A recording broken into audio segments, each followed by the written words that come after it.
Après que mon mari soit monté dans un avion pour un voyage d'affaires, mon fils de 6 ans a soudainement chuchoté « Maman, nous ne pouvons pas rentrer à la maison.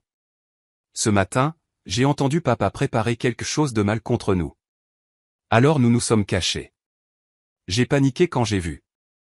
J'ai déposé mon mari à l'aéroport, pensant que ce n'était qu'un autre voyage d'affaires. Mais au moment où j'allais partir, mon fils de 6 ans m'a serré la main et a chuchoté. Maman, ne rentre pas à la maison. Ce matin, j'ai entendu papa préparer quelque chose de très mauvais contre nous. S'il te plaît, crois-moi cette fois. Je l'ai cru et nous nous sommes cachés. Et ce que j'ai vu ensuite m'a fait paniquer. Mais avant de continuer, assurez-vous d'être abonné à la chaîne et écrivez dans les commentaires d'où vous regardez cette vidéo. Nous aimons savoir jusqu'où nos histoires voyagent. Les lumières fluorescentes de l'aéroport international Hartsfield-Jackson d'Atlanta me faisaient mal aux yeux ce jeudi soir-là. J'étais fatigué. Ce genre de fatigue qui vient du plus profond de soi. Vous savez, ce n'est pas seulement de la somnolence. C'est un épuisement de l'âme que je traînais depuis des mois sans vraiment en comprendre la raison. Mon mari, Kazi, se tenait à côté de moi avec ce sourire parfait qu'il arborait toujours en public. Costume gris impeccable sur mesure, mallette en cuir à la main, le parfum coûteux que je lui avais offert pour son dernier anniversaire flottant dans l'air. Pour quiconque dans ce terminal, nous étions la définition de l'excellence noire, le couple de pouvoir. Lui, le dirigeant à succès, moi, l'épouse dévouée, le raccompagnant avant un important voyage d'affaires à Chicago. Si seulement il savait. À mes côtés, sa petite main moite tenant fermement la mienne, se trouvait Kenzo, mon fils de 6 ans. Mon monde entier. Il était trop calme ce soir-là, plus silencieux que d'habitude. Et attention, Kenzo a toujours été un enfant observateur, un de ces enfants qui préfèrent regarder plutôt que de participer. Mais ce soir-là, il y avait quelque chose de différent dans ses yeux, une peur que je ne pouvais nommer. Cette réunion à Chicago est cruciale, chérie. Dit Kazi en me prenant dans ses bras pour un câlin calculé. Tout en lui était calculé. Je ne le savais tout simplement pas encore. 3 jours maximum et je suis de retour. Tu tiens le fort ici, d'accord? Tenir le fort. Comme si ma vie n'était que ça, maintenir tout en ordre pendant qu'il bâtissait son empire. Mais j'ai souri. J'ai souri comme je le faisais toujours parce que c'est ce qu'on attendait de moi. Bien sûr, tout ira bien. Ai-je répondu, sentant Kenzo serrer ma main encore plus fort.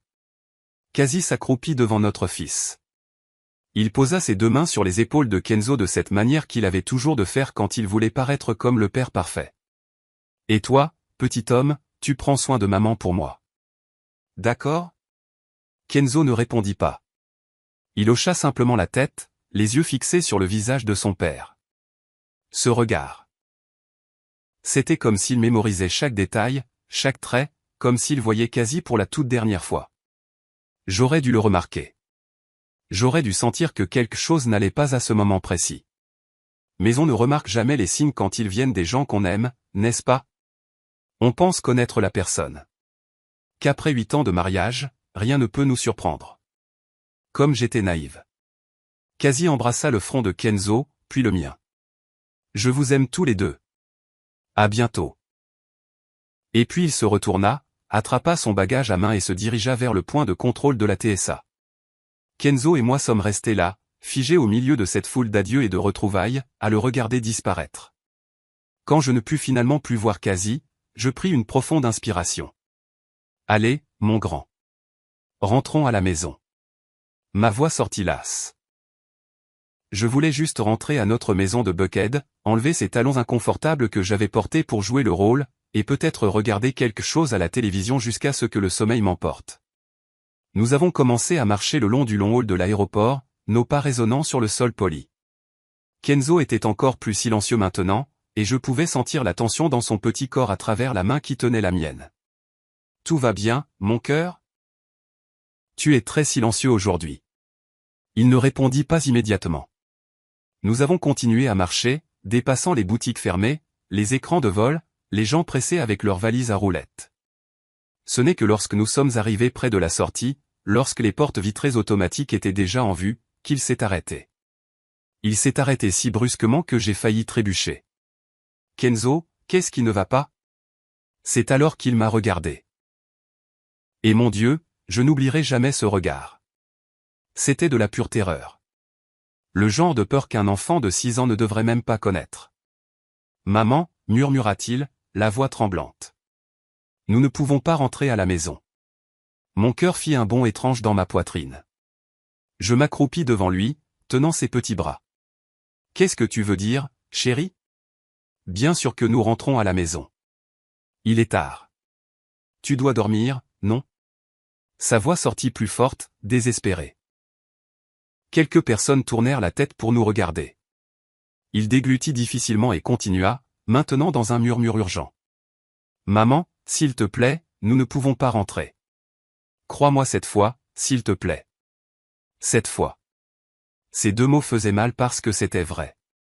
Il y a quelques semaines, Kenzo m'avait dit qu'il avait vu une voiture étrange garée devant notre maison. La même voiture, 3 nuits de suite. Je lui avais dit que c'était une coïncidence. Quelques jours plus tard, il jura avoir entendu papa parler doucement dans son bureau à domicile de « résoudre le problème une bonne fois pour toutes ».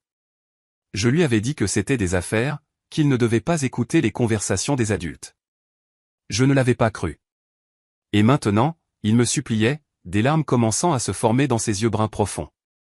Cette fois, je te crois, Kenzo. Explique-moi ce qui se passe. Ma voix sortit plus stable que je ne me sentais à l'intérieur. Il regarda autour de lui comme s'il avait peur que quelqu'un l'entende.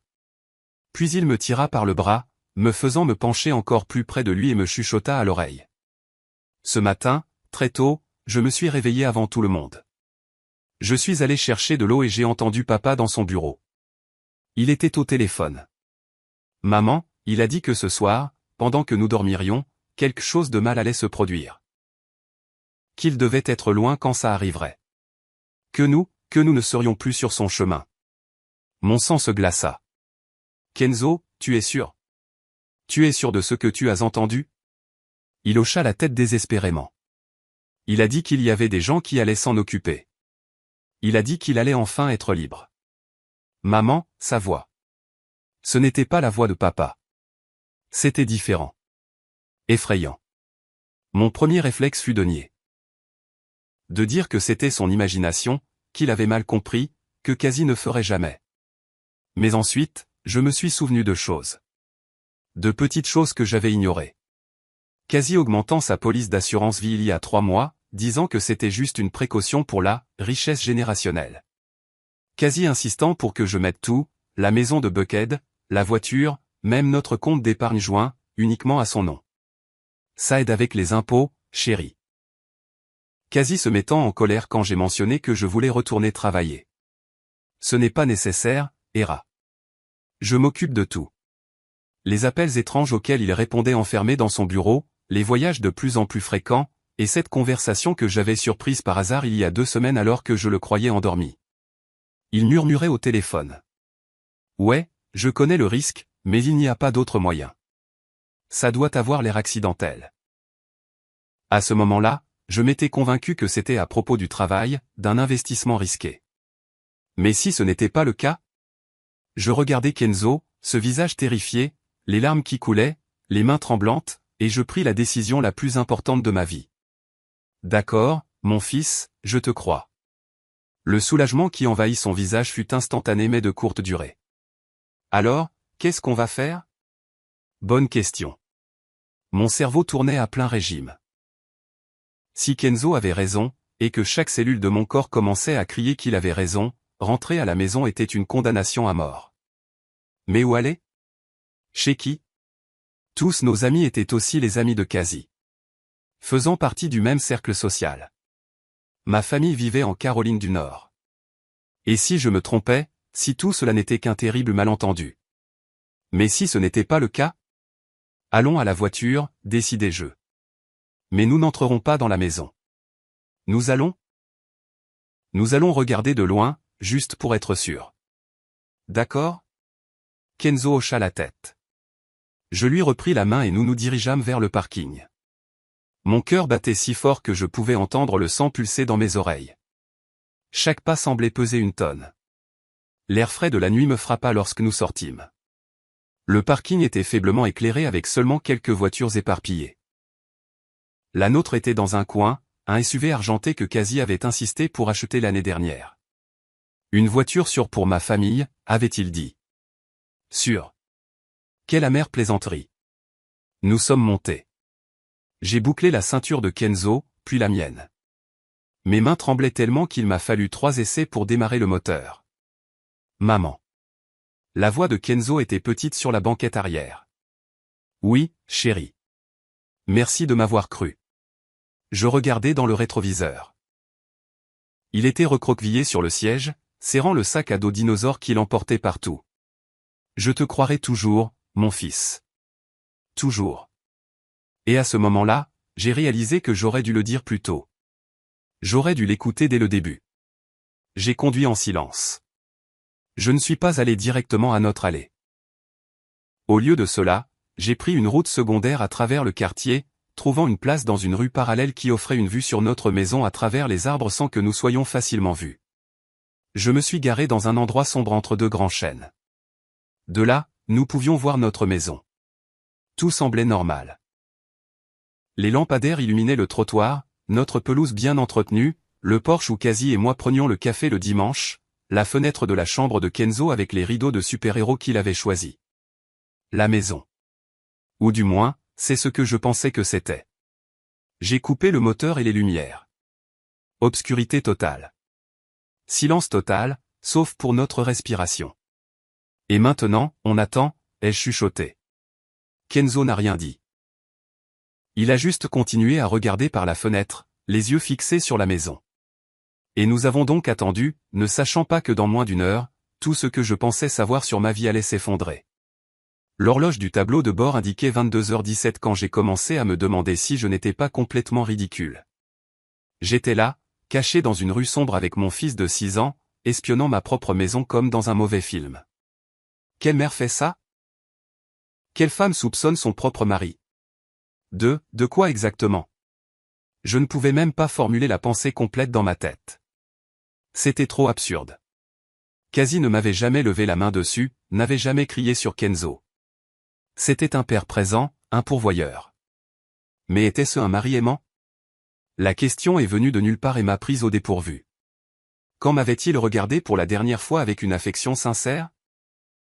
Quand m'avait-il demandé comment s'était passée ma journée et avait-il vraiment voulu entendre la réponse? Quand m'avait-il touché sans que ce soit mécanique, automatique? Quand avais-je ressenti pour la dernière fois de l'amour et pas seulement de l'entretien? Maman, regarde. La voix de Kenzo m'a tiré de mes pensées. Mon cœur s'est emballé. Quoi? Que as-tu vu? Cette voiture. J'ai suivi la direction de son doigt. Un véhicule tournait dans notre rue, mais ce n'était pas n'importe quelle voiture. C'était une camionnette sombre. Pas de décalcomanie, pas de plaque d'immatriculation avant visible. Les vitres étaient teintées, si sombres qu'il était impossible de voir qui était à l'intérieur. La camionnette a ralenti en passant devant les maisons, trop lentement pour être quelqu'un qui ne faisait que passer. C'était comme si elle chassait. Mon souffle s'est coupé dans ma gorge lorsque la camionnette s'est arrêtée exactement devant notre maison. Ça ne peut pas être, ai-je chuchoté. Ça ne peut pas, mais c'était le cas. Les 2 portes avant se sont ouvertes. 2 hommes sont sortis. Même de loin, même avec le faible éclairage, on pouvait voir que ce n'étaient pas des techniciens ou des livreurs ou quoi que ce soit de normal. Ils portaient des vêtements sombres, des sweats à capuche, et leur façon de se déplacer était furtive, calculée. Ils sont restés un moment devant le portail de notre allée, regardant autour d'eux. Mon instinct était de crier, d'appeler le 911, de faire quelque chose, mais j'étais paralysé, regardant comme si c'était un cauchemar dont je ne pouvais pas me réveiller. L'un d'eux, le plus grand, a mis la main dans sa poche. Je m'attendais à ce qu'il sorte un pied de biche, un outil pour forcer l'entrée. Ce serait un cambriolage. Je pouvais gérer un cambriolage.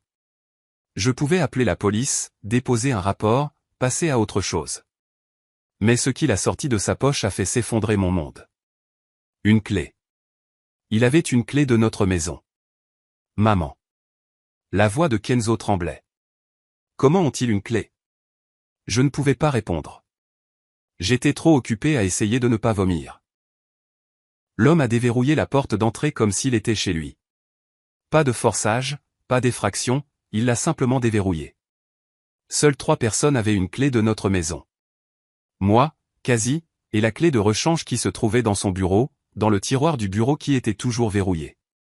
Les 2 hommes sont entrés dans ma maison, dans la maison où j'avais dormi hier, où j'avais préparé des gruaux et des œufs pour Kenzo ce matin, où je me sentais en sécurité. Ils n'ont pas allumé les lumières. Je pouvais voir des faisceaux de lampes de poche danser derrière les rideaux. Ils cherchaient quelque chose. Ou pire, ils préparaient quelque chose.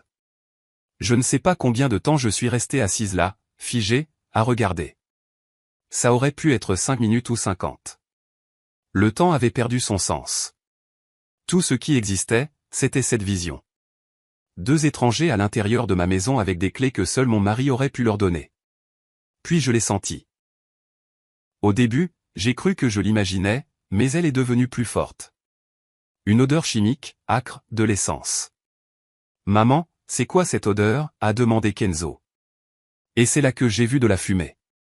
Ça a commencé petit, juste un mince filet sortant de la fenêtre du salon, puis un autre de la fenêtre de la cuisine. Et puis j'ai vu la lueur. Cette lueur orange sinistre qui ne peut signifier qu'une chose. Le feu. Non. Je suis sorti de la voiture sans réfléchir. Non. Non. Non. La main de Kenzo m'a tiré en arrière. Maman, non. Tu ne peux pas y aller. Il avait raison. Je le savais. Mais c'était ma maison. Mes affaires. Les photos de la naissance de Kenzo. Ma robe de mariée rangée dans le placard. Les dessins que Kenzo avait faits et que j'avais collés sur le frigo. La courte pointe que ma grand-mère avait cousue avant de mourir. Tout brûlait. Les flammes ont grandi vite. Terriblement vite. En quelques minutes, le salon était totalement englouti. Le feu léchait les murs, brisait les fenêtres, grimpait au 2e étage où se trouvait la chambre de Kenzo. C'est alors que la sirène a commencé. Quelqu'un a dû voir la fumée et appeler les pompiers. La camionnette sombre est partie en trombe, les lumières éteintes, disparaissant au coin de la rue quelques secondes avant l'arrivée du premier camion de pompiers. Je tremblais si fort que je pouvais à peine tenir debout. Kenzo me serrait par derrière, son petit visage enfoui dans mon dos, sanglotant. Kenzo avait raison, ai-je murmuré. Tu avais raison, chérie. Tu avais raison. Si nous étions rentrés à la maison, si je ne l'avais pas cru, nous serions à l'intérieur en ce moment, endormis, inconscients. Et ces hommes auraient. Je ne pouvais pas terminer la pensée. Mes jambes ont cédé et je suis tombé à genoux en plein milieu de la rue sombre, regardant ma vie se transformer en cendres. Mon téléphone a vibré dans ma poche. Avec des mains tremblantes, je l'ai pris. C'était un SMS de Quasi. Salut chérie, je viens d'atterrir. J'espère que toi et Kenzo dormez bien. Je vous aime. À bientôt. J'ai lu le message 1 fois, 2 fois, 3 fois. Chaque mot était un couteau. Chaque émoji cœur était du poison. Il savait. Bien sûr qu'il savait. Il était dans un autre état en train de se construire un alibi parfait tout en engageant des gens pour nous tuer, pour nous brûler vifs pendant notre sommeil. Et puis il reviendrait en tant que mari dévasté, père endeuillé. Il pleurerait aux funérailles, recevrait les condoléances et garderait tout, l'assurance vie, les terres, les comptes en banque. C'est ce que Kenzo l'avait entendu dire au téléphone. Je vais enfin être libre. Libre de moi. Libre de son fils. La nausée est venue avec force. Je me suis retourné et j'ai vomi là, sur le trottoir. Tout ce que j'avais dans l'estomac est sorti avec toute illusion que j'avais encore sur mon mariage. Quand j'ai enfin pu m'arrêter, je me suis essuyé la bouche avec ma manche et j'ai regardé Kenzo. Il était assis sur le trottoir, serrant ses genoux, regardant la maison brûler. Des larmes coulaient sur son visage, mais il ne sanglotait plus. Il regardait simplement. Un enfant de 6 ans ne devrait pas avoir cette expression, cette terrible compréhension prématurée que les gens qui devraient vous aimer peuvent vouloir vous faire du mal. Je me suis assise à côté de lui et je l'ai serré fort dans mes bras. Je suis désolé, ai-je chuchoté dans ses cheveux. Je suis désolé de ne pas t'avoir cru plus tôt. Je suis désolé pour tout. Il s'est accroché à moi comme si j'étais la seule chose solide dans un monde qui s'était retourné. Et peut-être que je l'étais. Qu'est-ce qu'on va faire maintenant, maman ? C'était la question à 1 million d'euros, n'est-ce pas ? Que faites-vous lorsque vous découvrez que l'homme qui a promis de vous aimer et de vous protéger veut en fait votre mort? Nous ne pouvions pas rentrer à la maison. Une maison n'existait même plus. Nous ne pouvions pas aller à la police. Quasi avait un alibi en béton, et ce n'était que moi et la parole d'un enfant de 6 ans contre la sienne. Nous ne pouvions pas aller chez des amis ou de la famille. Tout le monde penserait que j'étais folle, en état de choc après l'incendie, que j'inventais des choses. Et Quasi était libre, revenant en avion à ce moment même, s'entraînant probablement à l'air de choc et de tristesse qu'il allait utiliser lorsqu'il découvrirait la tragédie. Nous avions besoin d'aide. De l'aide de quelqu'un que Quasi ne connaissait pas. Quelqu'un qui pourrait comprendre. Quelqu'un qui saurait comment gérer.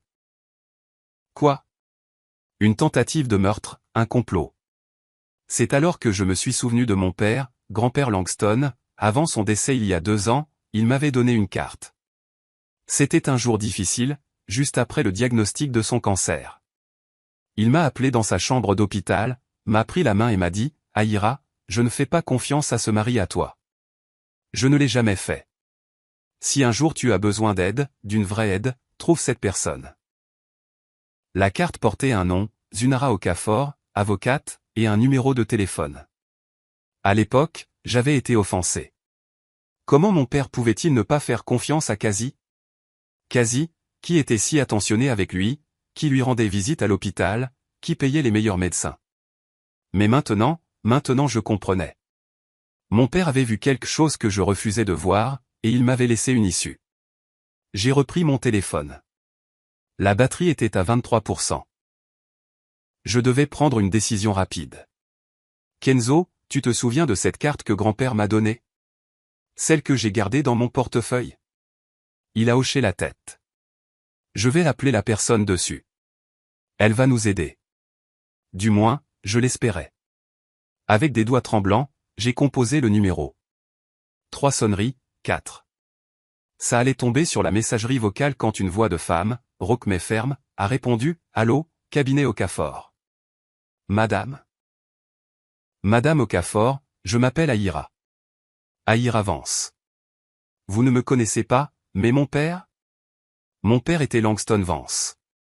Il m'a donné votre numéro. J'ai besoin d'aide. Vraiment. Il y eut une pause. Puis, Aïra, Langston m'a parlé de vous. Où êtes-vous? Ma maison vient de brûler. Je suis dans la rue avec mon fils et mon mari a essayé de nous tuer. Une autre pause plus longue. Quand elle a repris la parole, sa voix était différente, plus urgente. Êtes-vous en sécurité en ce moment? Pouvez-vous conduire? Oui. Alors notez cette adresse. Le bureau de l'avocate Zunara se trouvait dans un vieil immeuble en briques du quartier de Sweet Auburn. Le genre d'endroit devant lequel on passe sans le remarquer. Il n'y avait pas d'enseigne tape à accent grave l'œil, juste une petite plaque délavée. Z point à point au point à point au point à point au point à point au point à point au point à point au point à point au point à point au point à point au point à point au point à point au affure conseil juridique. Il était presque minuit quand je me suis garé devant. La rue était déserte, seuls quelques lampadaires fonctionnaient. Kenzo s'était endormi sur la banquette arrière pendant le trajet, épuisé par les pleurs. J'ai dû le porter. Avant que je ne sonne, la porte s'est ouverte. Une femme se tenait là. Elle devait avoir environ 60 ans, des dreadlocks grises attachés en chignon, des lunettes de lecture suspendues à une chaîne. Elle portait un chemisier simple et un jean, comme si on l'avait réveillée, mais ses yeux étaient alertes, analysant chaque détail de moi et de Kenzo. Aïra? Oui, entrez vite. J'ai obéi. Elle a verrouillé la porte derrière nous avec 3 verrous différents. Le bureau sentait les vieux livrer le café fort. Il y avait des piles de dossiers partout, de vieilles armoires, une table pleine de papiers. Mettez le garçon sur le canapé là-bas, a-t-elle ordonné. Il y a une couverture sur la chaise. J'ai soigneusement allongé Kenzo. Je l'ai couvert. Il a continué à dormir, le visage encore strié de larmes. Un café, a-t-elle offert. J'allais refuser, mais elle était déjà en train de verser 2 tasses. Elle m'en a tendu une et a désigné la chaise en face de son bureau. Asseyez-vous et racontez-moi tout depuis le début. N'omettez rien. Et je lui ai raconté. Je lui ai parlé du voyage de Quasi, du murmure de Kenzo à l'aéroport, de la décision de se cacher et de surveiller la maison, des hommes avec les clés, de l'incendie. Du SMS de Kazi faisant semblant de s'inquiéter tout en sachant que nous devrions être morts. Maître Zunara ne m'a pas interrompu une seule fois. Elle a simplement écouté, les doigts entrelacés sous son menton, les yeux fixés sur moi. Quand j'ai eu fini, elle est restée silencieuse un long moment. Votre père m'a demandé de veiller sur vous si quelque chose comme ça arrivait, a-t-elle finalement dit. Langston était un homme très intelligent. Il a remarqué des choses sur votre mari que vous ne vouliez pas voir. Ça faisait mal, mais c'était vrai. Il savait. Il savait que Kazi était capable de ça. Il soupçonnait que Kazi n'était pas celui qu'il prétendait être, qu'il vous avait épousé pour l'accès, qu'il était dangereux. Elle prit une gorgée de café. Langston m'a laissé des choses. Des documents, des informations sur vous et sur Kazi. Je pensais ne jamais avoir à les utiliser, mais... Elle se leva et se dirigea vers une armoire verrouillée. Elle en sortit un épais dossier et revint, le posant sur la table entre nous. Votre père a engagé un détective privé il y a 3 ans, discrètement, pour enquêter sur les affaires de Kazi. Mon cœur se serra. Et qu'ont-ils trouvé? Des dettes. Beaucoup de dettes de jeu, surtout. Votre mari a un sérieux problème, Aïra. Il doit de l'argent à des usuriers, à des casinos clandestins, à des gens très dangereux. Elle ouvrit le dossier, montrant des relevés bancaires, des photos, des rapports. Ces entreprises sont en faillite depuis 2 ans. Il a utilisé l'argent de l'héritage que votre mère vous a laissé pour boucher les trous, mais il n'en reste presque plus rien. J'ai eu l'impression d'avoir reçu un coup de poing dans l'estomac. L'héritage de ma mère. 150 000 € qu'elle m'avait laissé, que j'avais mis sur un compte joint parce que nous étions mariés. Ce qui est à moi est à toi, chérie. Il avait tout dépensé, jusqu'au dernier centime. Elle tourna une page. Et maintenant, les prêteurs recouvrent avec les intérêts. Kazi doit près d'un demi-million. Des gens comme ça ne négocient pas. Soit ils paient, soit. Elle n'eut pas besoin de terminer la phrase. Mais je n'ai pas cet argent. Nous ne l'avons pas. Alors pourquoi l'assurance vie, demanda-t-elle simplement. Vous avez une police d'assurance vie d'une valeur de 2,5 millions d'euros, n'est-ce pas? Votre père a insisté là-dessus quand vous vous êtes mariés. Vous vous souvenez? Il a dit que c'était important de vous protéger, vous et vos futurs petits-enfants. Je me suis souvenu. Je me suis souvenu que Kazi trouvait ça excessif à l'époque, mais qu'il avait accepté. Je ne l'ai jamais remis en question. Je n'ai jamais pensé. Et si je mourais dans un accident, ai-je poursuivi le raisonnement, sentant la bile me monter à la gorge. Kazi recevrait les 2,5 millions, paierait les dettes et serait libre. Exactement. Maître Zunara referma le dossier. Et un incendie est le genre d'accident parfait. Difficile à prouver l'incendie criminel si c'est bien fait. Difficile à retracer. Et il a l'alibi parfait. Il était dans un autre état quand c'est arrivé. Mais je ne suis pas morte, et Kenzo non plus. Et il ne le sait pas encore. La façon dont elle a dit ça a fait-il dans ma tête. Vous suggérez que nous le laissions penser que le plan a fonctionné, pour l'instant. Elle se pencha en avant. Aïra, si vous vous montrez maintenant, ce sera sa parole contre la vôtre. Avez-vous des preuves, des témoins, autre chose que l'histoire d'un garçon de 6 ans qui aurait pu mal comprendre une conversation? Je n'avais rien. Juste la certitude dans mon cœur et la peur dans les yeux de mon fils.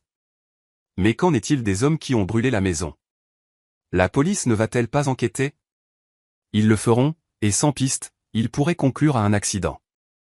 Un câblage défectueux, une fuite de gaz, n'importe quoi. Ces hommes sont des pros, Aïra. Ils ne laissent pas de traces, soupira-t-elle. Kazi a très bien planifié ça. La seule faille dans son plan était, que Kenzo a écouté et que je l'ai cru. Je regardais mon fils dormir sur le canapé. Si petit, si innocent, et pourtant il nous avait sauvé la vie. Alors, que dois-je faire? Je ne peux pas simplement disparaître. Ma carte d'identité, mes cartes, tout a brûlé dans la maison. Je n'ai pas d'argent. Je n'ai nulle part où aller. Vous m'avez, dit Maître Zunara. Et vous avez quelque chose que Kazi ne sait pas que vous avez. Quoi? Elle sourit. Un sourire froid qui me fit comprendre pourquoi mon père lui faisait confiance. La vérité est le temps de la prouver. Quasi reviendra demain. Il fera semblant d'être dévasté. Il fera un spectacle pour la police et les voisins. Il cherchera les corps. Et quand il ne les trouvera pas, il saura que quelque chose a mal tourné. Oui, mais d'ici là, nous aurons déjà 10 longueurs d'avance. Je ne comprenais pas complètement ce qu'elle voulait dire, mais j'étais trop épuisé pour questionner, trop épuisé pour penser. Je pouvais à peine garder les yeux ouverts. Vous et le garçon resterez ici ce soir, décida TL. Il y a une petite pièce à l'arrière. Ce n'est pas le Ritz, mais il y a un lit. Demain, nous planifierons les prochaines étapes. Maître Zunara, pourquoi faites-vous ça? Pourquoi aider autant? Elle se tut un instant, regardant un point au-delà de moi, perdue dans un souvenir. Langston m'a sauvé la vie une fois. Il y a longtemps, quand mon propre mari a essayé de me tuer. Elle reporta son regard sur moi. Je sais exactement ce que vous ressentez en ce moment, Aïra. Le choc, la trahison, la peur. Et j'ai promis à votre père que si vous aviez besoin de moi, je serais là. C'est une dette que j'ai le plaisir de rembourser. J'ai ravalé les larmes qui menaçaient de couler. Merci. Ne me remerciez pas encore.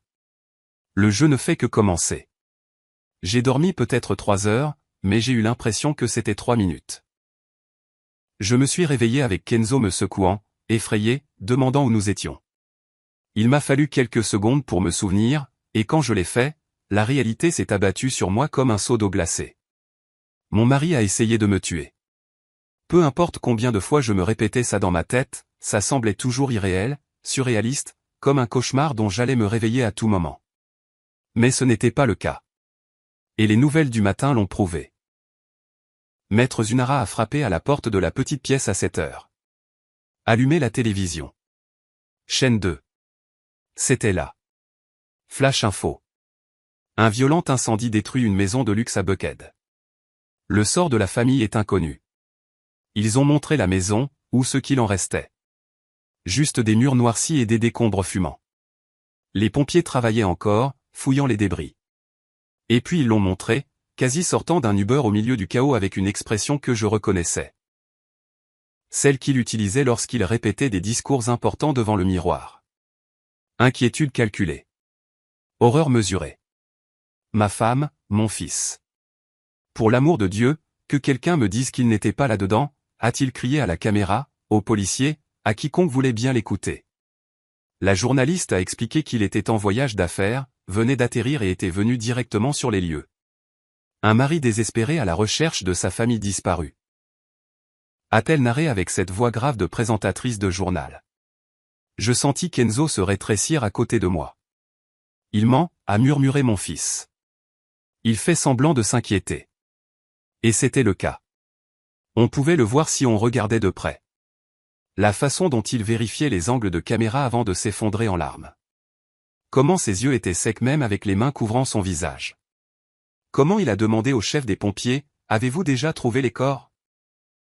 Avec une urgence qui n'était pas celle de quelqu'un qui s'accrochait à l'espoir, mais de quelqu'un qui avait besoin d'une confirmation. Il voulait s'assurer que nous étions morts.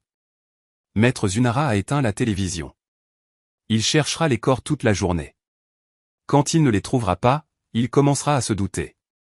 Nous avons peut-être 24 heures avant qu'il ne réalise que vous vous êtes échappé et alors il paniquera et les gens en panique font des erreurs. Elle s'est assise sur le bord du lit. Aïra, j'ai besoin que vous me disiez. Connaissez-vous la combinaison du coffre-fort que Quasi a dans son bureau? J'ai réfléchi un instant. Je la connais. C'est sa date de naissance. Trop évident, mais ça marche. Il y garde des documents importants. Je pense que oui. Je n'ai jamais vraiment fait attention. Nous avons besoin de ces documents. Surtout s'il est assez stupide pour avoir gardé quelque chose le liant aux hommes qu'il a engagés. Mais comment? La maison est envahie par la police en ce moment. Ce sera le cas pendant quelques heures. Mais la nuit, quand il ira dans un hôtel, parce qu'il ne voudra pas dormir dans une coquille brûlée, nous pourrons entrer. Je l'ai regardée comme si elle était folle. Vous voulez que j'entre par effraction dans ma propre maison? Techniquement, ce n'est pas une effraction si vous y habitez. Elle sourit de cette manière froide à nouveau. Et de plus, nous allons avoir besoin de preuves, de quelque chose de solide qui prouve que Kazi a planifié ça. Je viens avec vous, dit soudain Kenzo. Pas question. Tu restes ici, chérie. Maman, je sais où papa cache des choses. Sa voix était petite, mais déterminée. Il y a des endroits que tu ne connais pas. Je le sais parce que je regarde. Je regarde toujours. Et il regardait. Mon fils silencieux, que tout le monde pensait timide, était en fait incroyablement observateur. Il remarquait des choses que je manquais. Il a raison. Maître Zanara hocha la tête. Les enfants voient ce que les adultes ignorent. S'il y a quelque chose de caché, il saura où chercher. Je n'aimais pas l'idée. Je ne voulais pas exposer Kenzo au danger à nouveau. Mais je savais aussi que nous avions besoin de preuves, et le temps pressait. La journée passa lentement. Nous sommes restés enfermés dans le bureau à regarder les nouvelles, à regarder Kazi jouer son théâtre. Il a donné des interviews à 3 chaînes différentes, toujours avec la même histoire. Un homme d'affaires dévasté à la recherche de sa famille. L'espoir d'un père. L'angoisse de ne pas savoir. Mensonges. Que des mensonges. Grâce aux caméras de sécurité du quartier auxquelles Zunara avait accès par un contact, nous avons vu Kazi être emmené au commissariat pour faire une déclaration. Nous l'avons vu revenir et rester devant la maison détruite pendant des heures à parler aux voisins, à la police, à quiconque apparaissait. Et puis finalement, quand le soleil a commencé à se coucher, nous l'avons vu monter dans une voiture et partir. Maintenant, dit maître Zunara. Elle me donna des vêtements sombres, des gants, une petite lampe de poche, et fit de même pour Kenzo. Nous ressemblions à des voleurs sur le point de commettre un cambriolage, et d'une certaine manière, c'était exactement ça. Nous avons conduit en silence jusqu'à la lisière du quartier, mais nous ne sommes pas entrés par l'avant. Zunara connaissait un passage à l'arrière où le mur était plus bas et où il n'y avait pas de caméra. Avantage d'avoir défendu le promoteur dans son divorce, a-t-elle expliqué. Nous avons escaladé le mur. Enfin, elle et moi avons grimpé. Nous avons fait passer Kenzo par-dessus. De l'autre côté, il faisait sombre. L'odeur de fumée était encore forte. 20 minutes, a chuchoté Zunara. Entrez. Prenez ce dont vous avez besoin. Sortez. Je reste ici pour surveiller. J'ai pris la main de Kenzo et nous nous sommes dirigés vers la maison, ou ce qu'il en restait. La porte arrière, celle de la cuisine, était partiellement brûlée mais pouvait encore être ouverte. Nous sommes entrés. Mon Dieu, la destruction était totale. Mur noirci, plafond partiellement effondré, l'odeur de cendres et de produits chimiques. Tout ce qui était ma vie était détruit. Mais nous n'avions pas le temps de nous lamenter. Le bureau, ai-je chuchoté à Kenzo. Où est-il? Il m'a guidé, traversant le salon détruit, montant les marches précaires de l'escalier. Le bureau de Kazi était au 2e étage, et miraculeusement, il n'avait pas autant brûlé que le reste. La porte était coincée, mais j'ai réussi à la forcer. Le coffre-fort était là, encastré dans le mur derrière un tableau qui avait brûlé. J'ai entré la date de naissance de Kazi. Bip. Lumière verte. Ouvert. À l'intérieur se trouvaient des documents, beaucoup d'argent liquide, probablement pour des paiements illégaux, et un vieux téléphone prépayé. Prends tout. La voix de Kenzo venait de l'autre côté de la pièce. Maman, regarde ici. Il pointait sous une lame de plancher lâche, une cachette que je n'aurais jamais connue. J'ai soulevé la planche. À l'intérieur se trouvait un autre téléphone, un carnet noir et une enveloppe. J'ai tout attrapé en hâte, le fourrant dans le sac à dos que j'avais apporté. Allons-y, vite.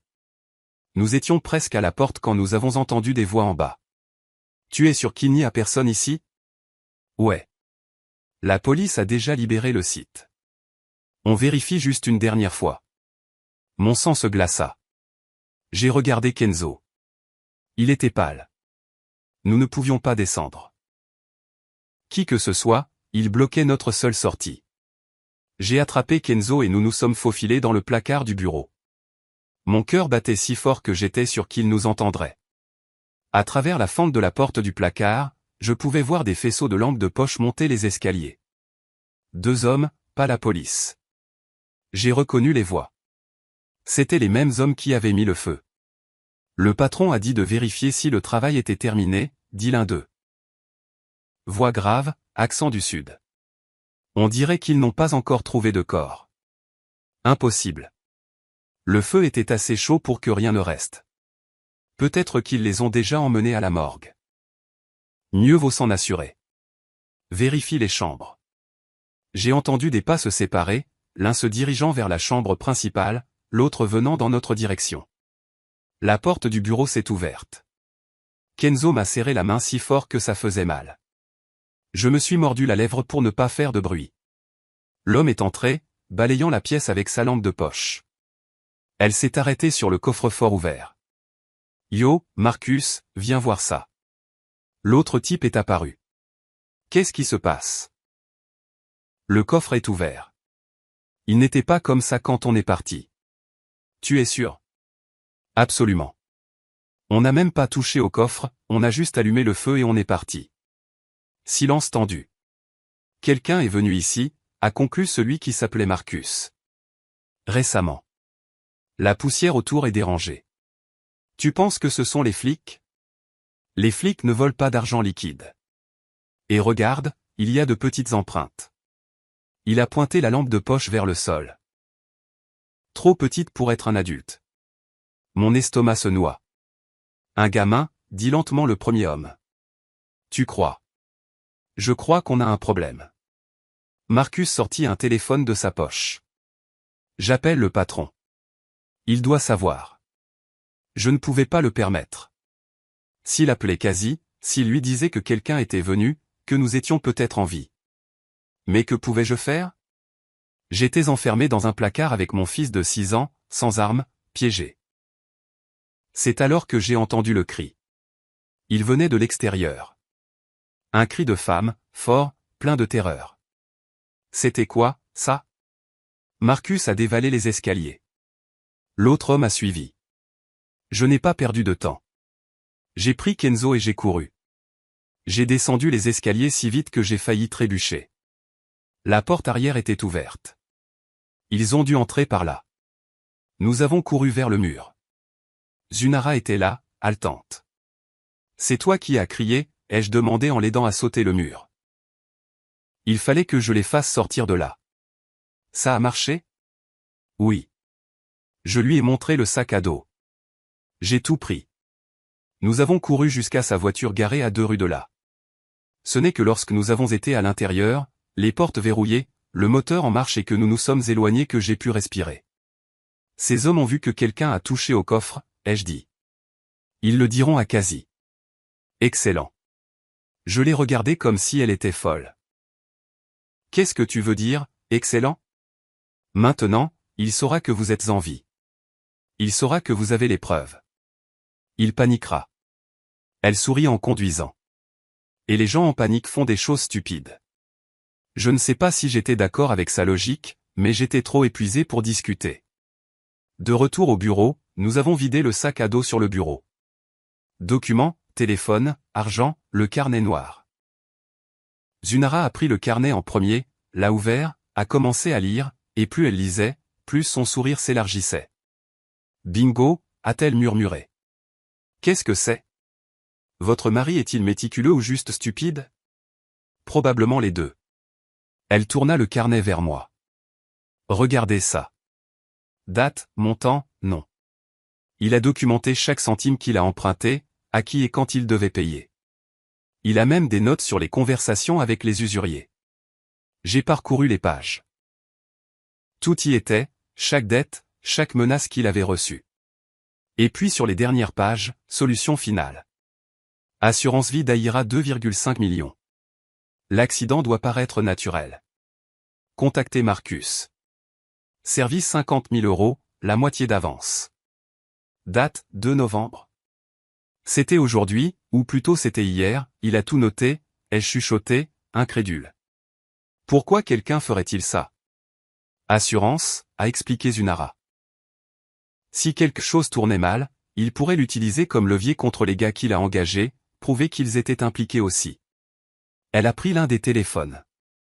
Et je parie que sur ces téléphones prépayés, il y a encore plus de preuves. Des SMS, des appels. Il a fallu toute la nuit pour tout examiner. Les téléphones étaient protégés par un mot de passe, mais Anra avait un contact technicien qui a réussi à les déverrouiller. Et tout était là. Des messages entre Cassie et Marcus. Il faut que ce soit un jour où je suis en voyage. Alibi solide. Ça doit avoir l'air accidentel. Le feu, c'est bien. Difficile à retracer. Et le gamin, avait demandé Marcus.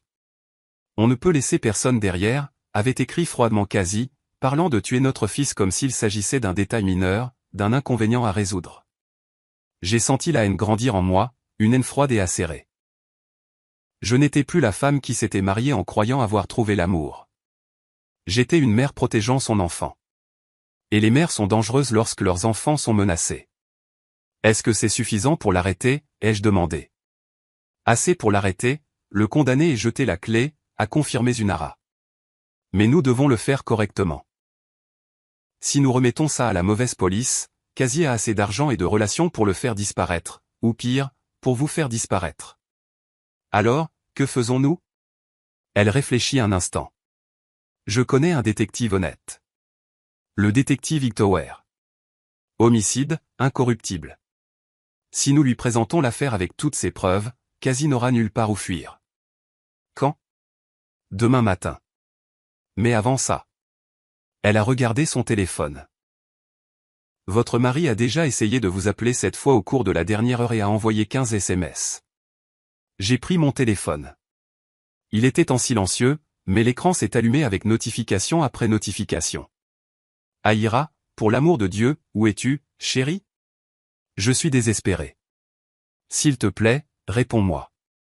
La police a dit qu'ils n'ont pas trouvé ton corps. Où es-tu? Es-tu blessé, Hera? Réponds-moi. Et le plus récent, envoyé il y a 5 minutes, je sais que tu es en vie. Et je sais que tu as pris les choses du coffre-fort. Nous devons parler. Urgent.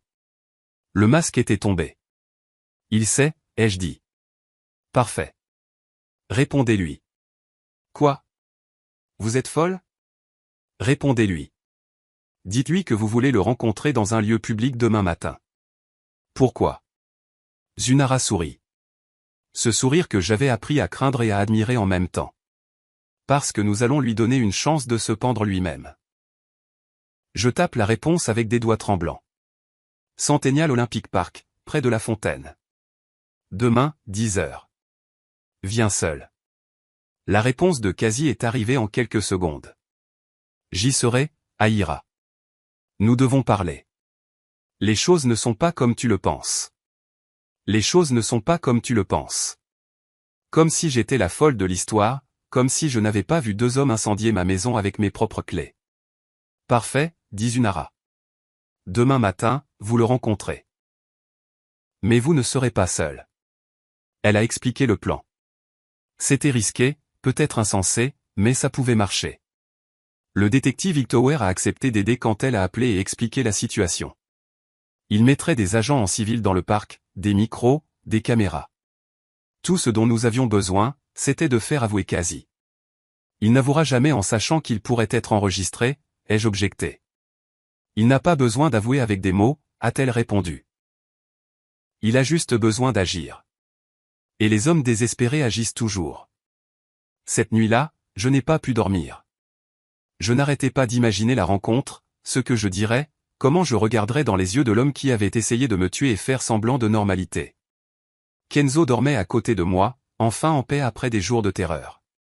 Au moins l'un de nous pouvait se reposer. À 9h30 le lendemain matin, nous étions en position.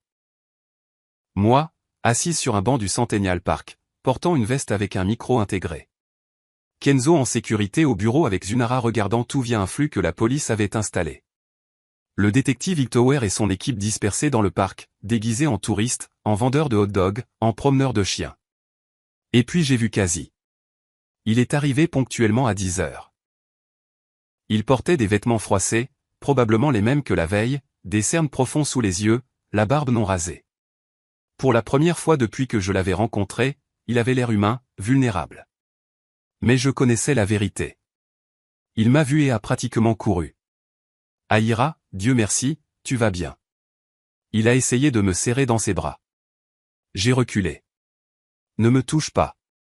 Le masque a glissé une seconde. J'ai vu de la rage dans ses yeux avant qu'il ne revienne à une expression d'inquiétude. Chérie, je sais que tu as peur, mais tu dois m'écouter. T'écouter? T'écouter dire quoi, Quasi? Que tout ça était une erreur? Que les hommes qui ont brûlé notre maison avec nos clés n'étaient que des cambrioleurs? Il cligna des yeux, calculant. Tu as vu. J'ai tout vu. J'étais là. Kenzo et moi avons tout vu. Il est devenu pâle. Il a regardé nerveusement autour de lui. Pas ici. Allons quelque part de privé. Je ne vais nulle part avec toi. J'ai gardé ma voix stable même si mon cœur battait la chamade. Parle ici, maintenant. Pourquoi as-tu essayé de me tuer? Je ne l'ai pas fait. Ce n'était pas comme ça. Il passa une main dans ses cheveux. Aïra, tu ne comprends pas? J'ai des problèmes. Je dois beaucoup d'argent à des gens très dangereux. Ils t'ont menacé. Ils ont menacé Kenzo. Alors, tu as décidé de nous tuer à la place. Quelle est cette logique? Non, j'allais vous faire sortir du pays. Avec l'argent de l'assurance, nous aurions pu recommencer ailleurs, loin de ces types. C'était un mensonge si flagrant que j'ai failli rire.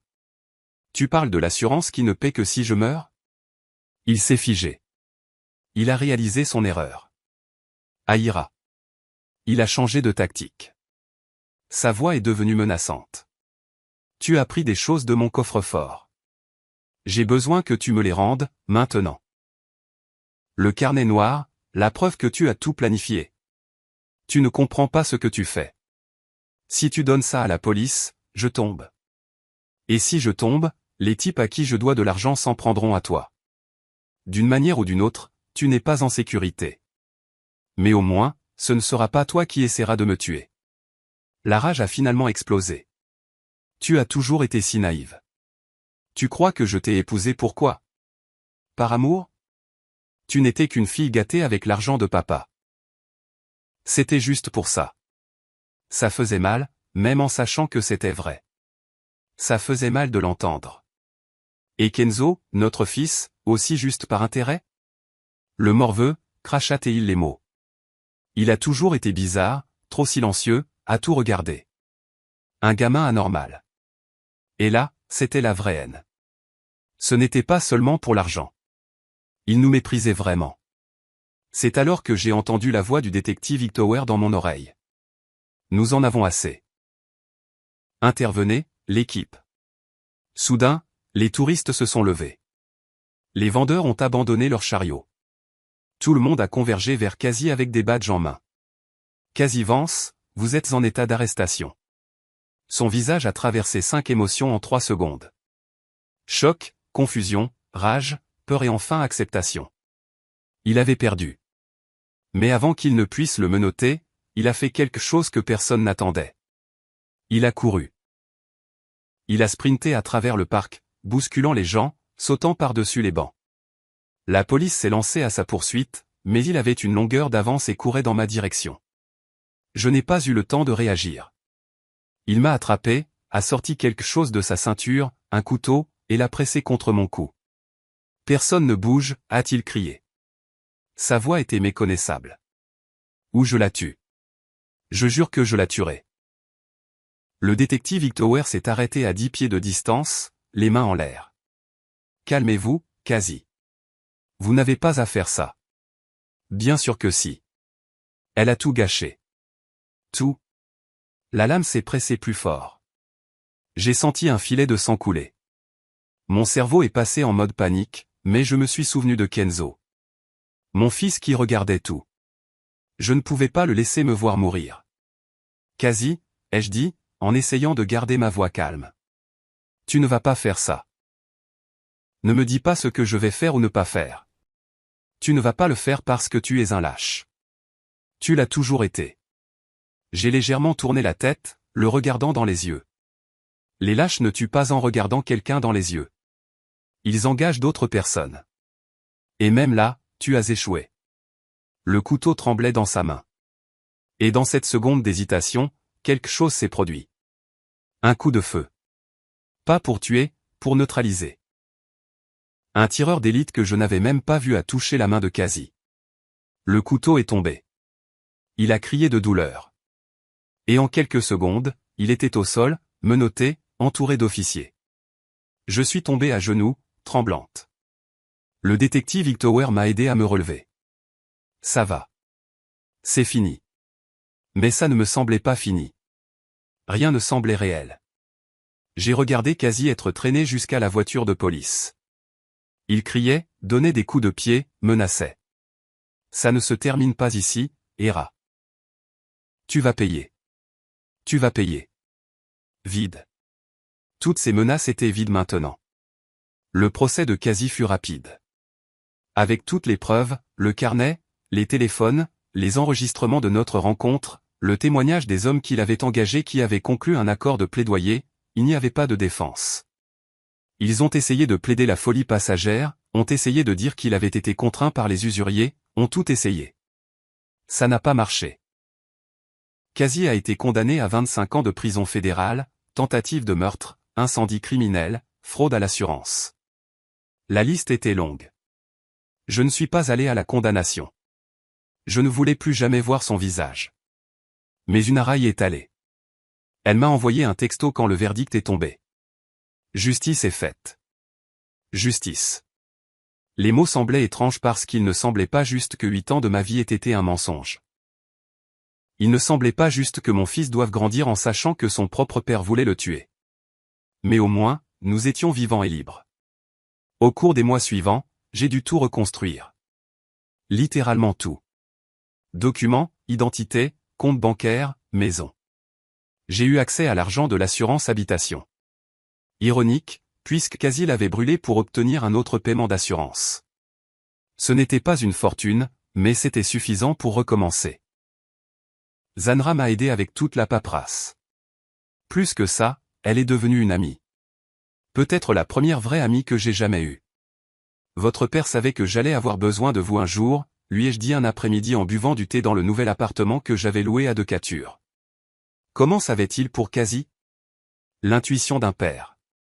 Elle sourit. Ou peut-être qu'il a vu des choses que vous, étant amoureuse, ne vouliez pas voir. De petits signes. La façon dont Kazi regardait l'argent de votre famille.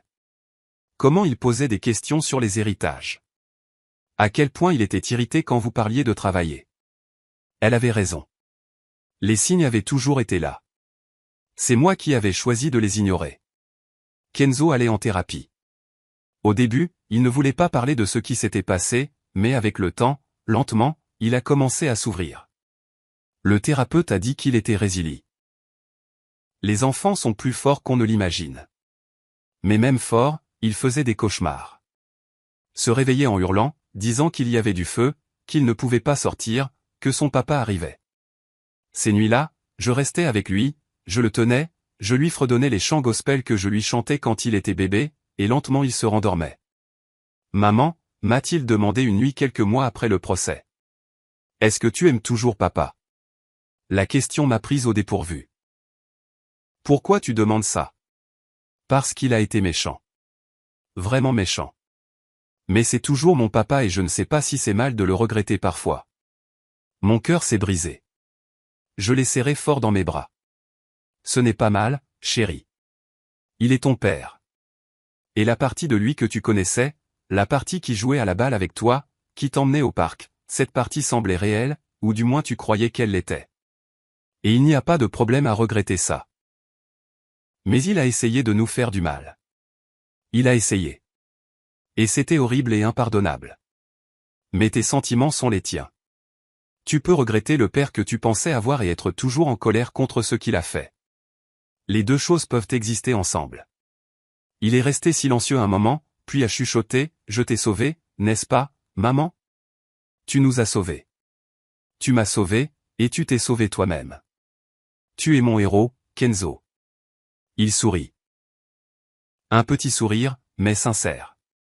Et à ce moment-là, j'ai su que nous allions nous en sortir. Pas immédiatement, pas comme par magie, mais éventuellement. J'ai recommencé à travailler, chose que Kazi n'avait jamais permise. J'ai trouvé un emploi dans une organisation à but non lucratif à Atlanta qui aidait les femmes victimes de violences domestiques. Cela semblait approprié. Je comprenais ce qu'elle traversait. La peur, la honte, le sentiment que d'une manière ou d'une autre, c'était de leur faute. Et je pouvais dire du fond du cœur, ce n'est pas de votre faute. Ça ne l'a jamais été. Maître Zunara m'a offert un partenariat dans son cabinet 1 an plus tard. Vous avez du talent pour ça, et de la passion. Ce serait un gâchis de ne pas l'utiliser. J'ai accepté. Je suis retourné à l'école, j'ai suivi un programme de droit accéléré, j'ai réussi l'examen du barreau de Géorgie. Ce n'était pas facile. Retourner aux études à 34 ans est un défi, mais j'ai réussi. Je suis devenue avocate, spécialisée en droit de la famille et en affaires de violence domestique. J'ai utilisé la douleur pour aider d'autres personnes, et d'une certaine manière, cela a aidé à guérir ma propre douleur. 3 ans après l'incendie, nous avons emménagé dans une vraie maison. Petite, simple, mais la nôtre. Kenzo a choisi sa propre chambre, a peint les murs en bleu, mais pas de super-héros cette fois. Maman, je suis grand maintenant. Il l'a rempli d'affiches d'astronautes et de scientifiques noirs. Quand je serai grand, je serai ingénieur, a-t-il annoncé. Ou architecte. Je n'ai pas encore décidé. J'ai ri. Tu peux être les deux. Sérieusement, tu peux le faire. Tu peux faire tout ce que tu veux, mon fils. Et je le croyais, parce que nous avions survécu à l'impossible. Que était-ce qu'un peu d'ambition comparé à ça? De temps en temps, je pensais à Kazi, surtout quand j'ai signé les papiers du divorce, qu'il a contesté, bien sûr, mais qu'il a perdu, ou quand je voyais des nouvelles à son sujet en prison. Apparemment, il ne s'adaptait pas bien. Je ressentais de la pitié, pas de la rage parfois, mais surtout rien.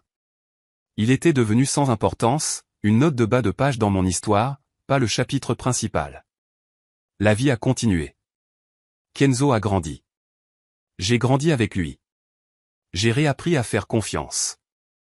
Pas aveuglément, plus jamais aveuglément, mais avec sagesse. J'ai appris que les signaux d'alarme existent pour une raison.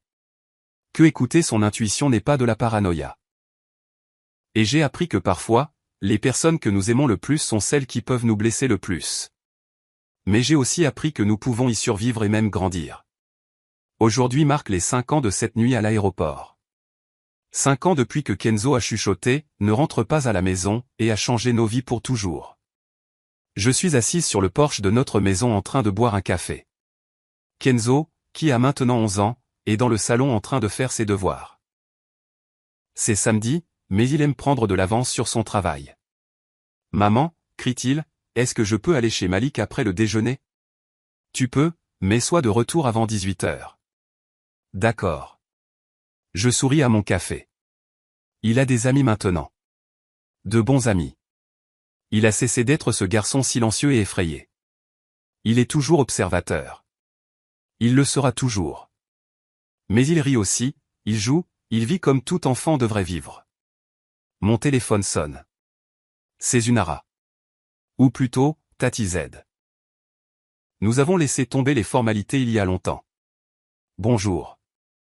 Tu es debout de bonne heure aujourd'hui. J'ai des nouvelles, dit-elle. Je peux entendre le sourire dans sa voix.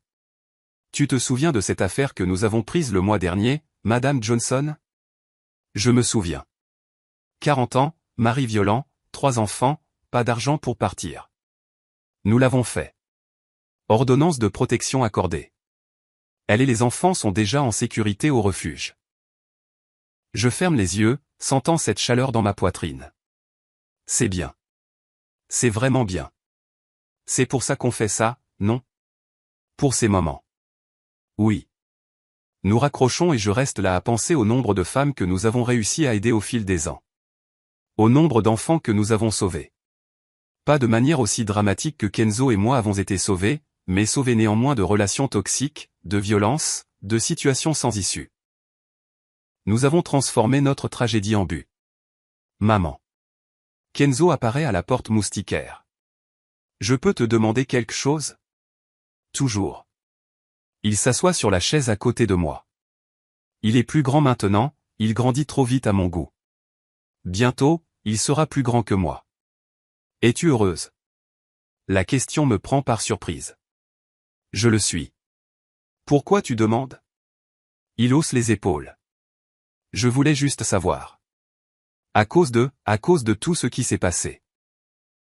Je pensais que tu resterais peut-être triste pour toujours. Je lui prends la main.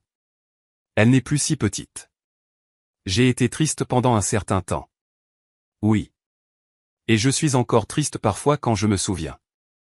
Mais je suis aussi heureuse parce que je t'ai. J'ai un travail que j'aime. J'ai de vrais amis. J'ai une vie que j'ai choisie, pas que quelqu'un a choisi pour moi. Et papa, tu lui as pardonné? Celle-là est plus difficile.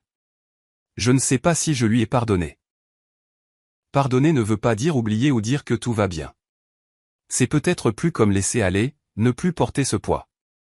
Et en ce sens, oui, je pense que j'ai réussi. Il hoche la tête, en train de traiter.